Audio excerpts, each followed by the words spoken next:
Assalamualaikum warahmatullahi wabarakatuh. Selamat pagi anak-anak. Alhamdulillah hari ini kita masih bisa belajar.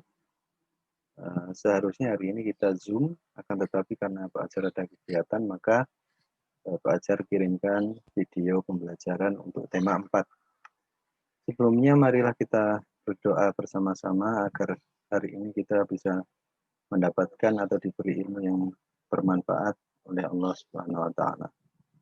Gesturing of praying to a bed, praying before study. Bismillahirrahmanirrahim.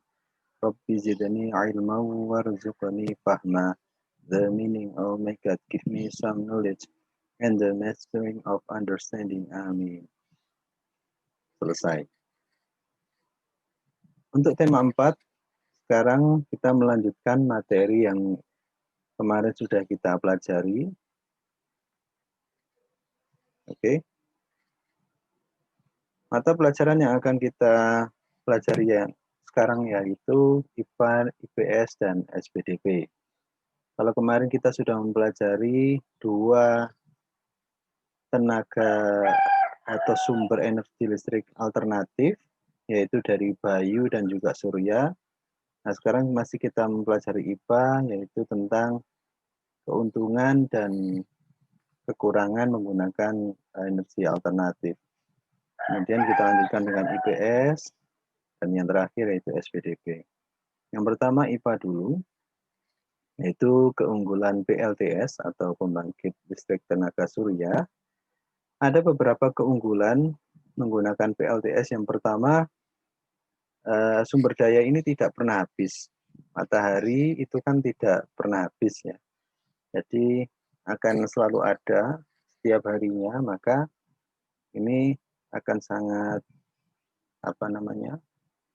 memberikan manfaat bagi manusia dan tidak akan pernah merusak lingkungan jika kita memanfaatkan tenaga surya.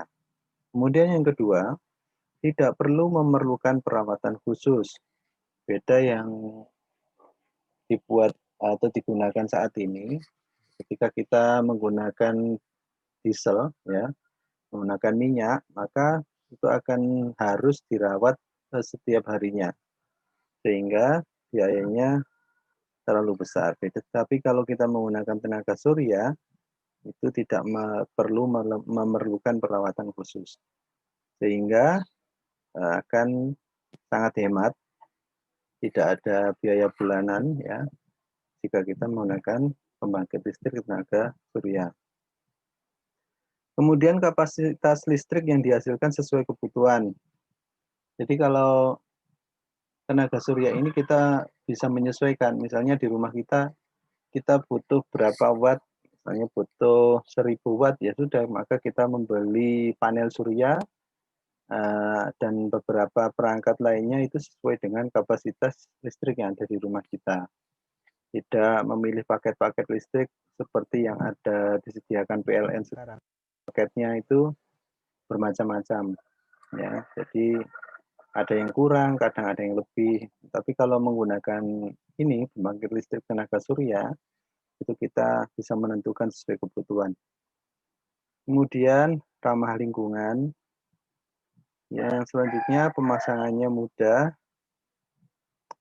terus dapat diterapkan secara sentralisasi. Jadi bisa kita letakkan di mana, kalau di bagian rumah ya di atap, itu bisa kita sentralkan, dijadikan satu.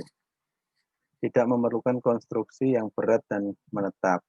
Jadi sewaktu-waktu panel surya ini dapat dilepas, dapat diganti misalnya ya, kalau sudah lama panel suryanya sudah mulai rusak, misalnya sudah melebihi beberapa tahun, itu baru bisa diganti dengan mudah.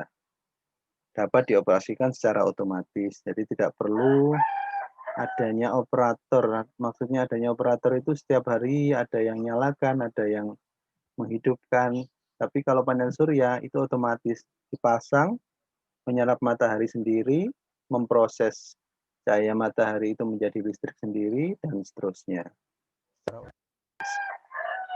Kemudian setelah kita tadi membahas kelebihan PLTS atau keunggulan PLTS, sekarang kita membahas tentang kekurangan PLTS. Apa saja kekurangan PLTS itu? Yang pertama, memiliki ketergantungan terhadap cuaca. Seperti kemarin ada yang menanyakan, Pak, berarti kalau malam itu apakah bisa digunakan PLTS-nya? Nah, ini sama dengan kekurangan PLTS yang pertama ini. Kalau misalnya siang hari kan waktunya untuk menyerap cahaya matahari ya. Tapi kalau malam bisa digunakan. Nah, misalnya kalau siang ini banyak mendungnya, maka tidak bisa menyerap secara maksimal. Jadi bisa kalau misalnya mendung itu kan masih ada cahaya-cahaya matahari sedikit, akan tetapi tidak bisa menyerap secara maksimal.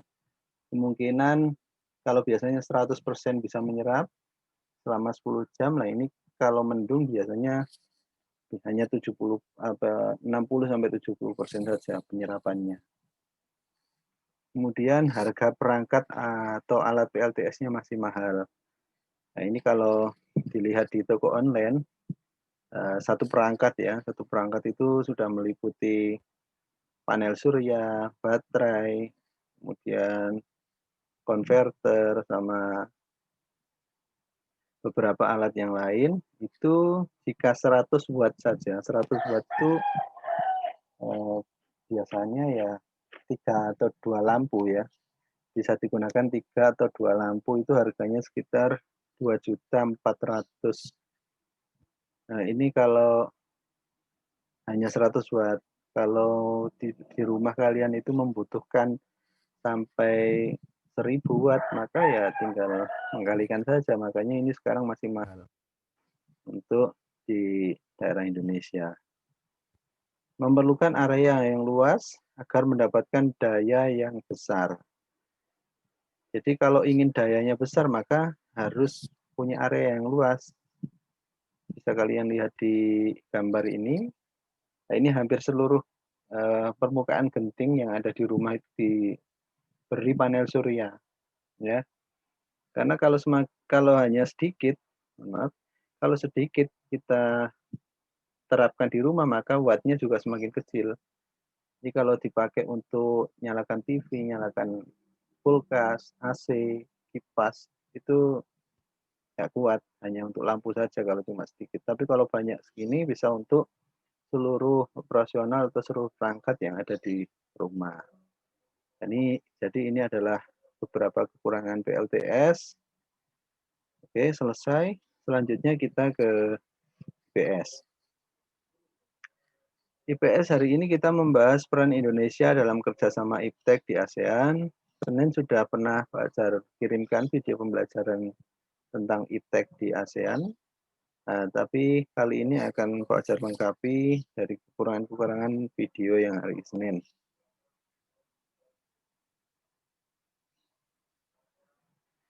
Indonesia merupakan anggota SIMEO, the Southeast Asian Minister of Education Organization, yang mana SIMEO ini fungsinya adalah mempromosikan kerjasama regional dalam pendidikan, ilmu pengetahuan, dan budaya. Jadi ini kerjasama regional, kemarin sudah Pak Jar sampaikan, yaitu kerjasama antar negara-negara bagian. Misalnya Indonesia terletak di bagian Asia Tenggara, maka itu disebut dengan kelompok ASEAN. Jadi jika negara-negara ASEAN ini saling bekerja sama, itu disebut dengan kerjasama regional, IPTEK ya. Selanjutnya, Indonesia berperan dalam pembentukan ASEAN COST, the Committee on Science and Technology, yang berfungsi memberikan dukungan kegiatan riset serta pengembangan IPTEK dan inovasi nasional. Jadi riset ini biasanya untuk perguruan tinggi ya. Rata-rata untuk perguruan tinggi mengadakan riset, misalnya menemukan robot untuk melayani di rumah sakit, itu yang sudah terjadi, sudah pernah dilakukan, membuat menemukan obat dan lain-lain misalnya. Kemudian Mahasiswa Indonesia berkontribusi terhadap pembangunan pilar masyarakat politik keamanan ASEAN, peningkatan kualitas perguruan tinggi atau ASEAN University Network atau disingkat dengan AUN. Jadi fungsinya apa ini? Itu melalui kemampuan dan fasilitas untuk mencapai internasionalisasi perguruan tinggi atau PT. Kemudian Indonesia sebagai peserta dan tuan rumah berbagai kompetisi ilmu pengetahuan. Jadi ini misalnya ada kompetisi ilmu pengetahuan sains atau biologi. Nah, maka Indonesia pernah menjadi peserta ataupun tuan rumah di berbagai kompetisi ilmu pengetahuan. Kemudian yang terakhir, Indonesia aktif dalam program pertukaran pelajar. Di sini manfaat pertukaran pelajar yaitu pelajar Indonesia dapat belajar dari negara lain. Nah, setelah belajar dari negara lain, kemudian ilmunya dapat diajarkan pada pelajar lain yang ada di Indonesia, karena kita tidak boleh menjadi seperti katak dalam tempurung. Yang artinya kalau katak dalam tempurung kan menganggap bahwasanya langit itu ada di atas kepalanya. Dia lompat aja udah sampai sundul langit. Tetapi ketika tempurungnya dibuka, ternyata langitnya masih tinggi. Jadi sama seperti pertukaran pelajar ini, manfaatnya adalah supaya kita bisa lebih tahu banyak perkembangan atau ilmu pengetahuan orang lain yang ada di negara-negara tetangga, supaya bisa lebih pintar. Jika sudah pintar, maka bisa menyampaikan ilmunya kepada teman-temannya atau pelajar lain yang ada di Indonesia. Nah, ini contoh pertukaran pelajar. Ini yang pernah Pak Ajar lakukan dengan mahasiswa yang ada dari Korea ya, dari Korea Selatan. Kemudian di bawahnya ini adalah contoh UGM juara kompetisi Geoscience tingkat ASEAN, Ristek Dikti. Ini adalah beberapa peran Indonesia dalam Ristek di ASEAN. Selanjutnya, SBDP. Kemarin kita sudah membahas poster dan brosur ya. Sekarang brosurnya akan Pak Ajar ulas kembali. Ciri brosur yang baik itu yang pertama adalah slogan jelas dan mudah dimengerti. Kemudian bahasa baik dan menarik. Ilustrasi menarik dan mudah diingat. Dan yang terakhir tata letak gambar dan tulisannya baik. Sekarang ayo kita identifikasi contoh brosur berikut ini. Di sini kalian bisa melihat ya, brosur ini bertujuan untuk apa? Ya, brosur ini bertujuan untuk Akiko. Jadi Akiko di sini kan sudah ada tulisannya. Sekarang kita identifikasi dari yang pertama. Nah, slogannya jelas dan mudah dimengerti. Syiar Akiko. Oh, berarti ini melayani tentang jasa penyediaan Akiko. Kemudian bahasanya baik dan menarik. Ini kan dari mulai atas ini, daftar harga Akiko kambing jantan. Jadi masakan. Kemudian di bawahnya ini juga pakai jantan pilihan, pengakiko bisa pilih kambing sendiri dengan harga yang ditentukan sendiri. Ini bahasanya baik dan menarik. Jadi tidak paksa untuk memilih ya. Tapi pengakiko bisa pilih kambing sendiri dengan harga yang ditentukan sendiri. Selanjutnya, apalagi yang kita identifikasi? Gambar. Jadi sudah sesuai ya kalau akikoh harus kambing, maka di sini beri gambar kambing, bukan gambar sapi. Kemudian di bawahnya juga ada gambarnya sate sama gulai. Berarti ilustrasi menarik dan mudah diingat. Karena kebanyakan akikoh itu sajiannya dibuat sate atau gulai. Selanjutnya apalagi yang perlu diidentifikasi yaitu tata letak gambar dan tulisannya baik. Tata letak gambar sudah benar, dia tidak berada di depan daftar harga, melainkan di belakangnya kemudian ada tipe sendiri, paket mentah, ada paket masak disendirikan, kemudian sate itu jadi berapa tusuk, dan gulai itu jadi berapa panci, porsinya untuk orang berapa, itu sudah tata letaknya, tulisan tadi ya, sudah baik, gambarnya juga sudah baik. Dari kambing kemudian jadi gulai sama sate di bawah ini juga sudah tepat. Maka dengan begini brosur ini sudah dikatakan baik ya, sesuai dengan ciri-ciri atau syarat brosur yang baik. Oke, alhamdulillah sudah selesai untuk pembahasan materi pada hari ini. Untuk selanjutnya silakan kalian kerjakan buku LKS ya, mata pelajaran IPS. Itu bisa kalian buka di halaman 69. Tadi kan sudah Pak Ajar jelaskan tentang peran Indonesia dalam kerjasama di bidang iptek dalam lingkungan ASEAN, maka sekarang kalian kerjakan Ayo Berlatih halaman 69 nomor 1 sampai 5. Itu saja. Oke, semoga bermanfaat. Pak Ajar kira cukup untuk hari ini. Jika Pak Ajar ada salah-salah kata, Pak Ajar mohon maaf yang sebesar-besarnya. Semoga bermanfaat. Assalamualaikum warahmatullahi wabarakatuh.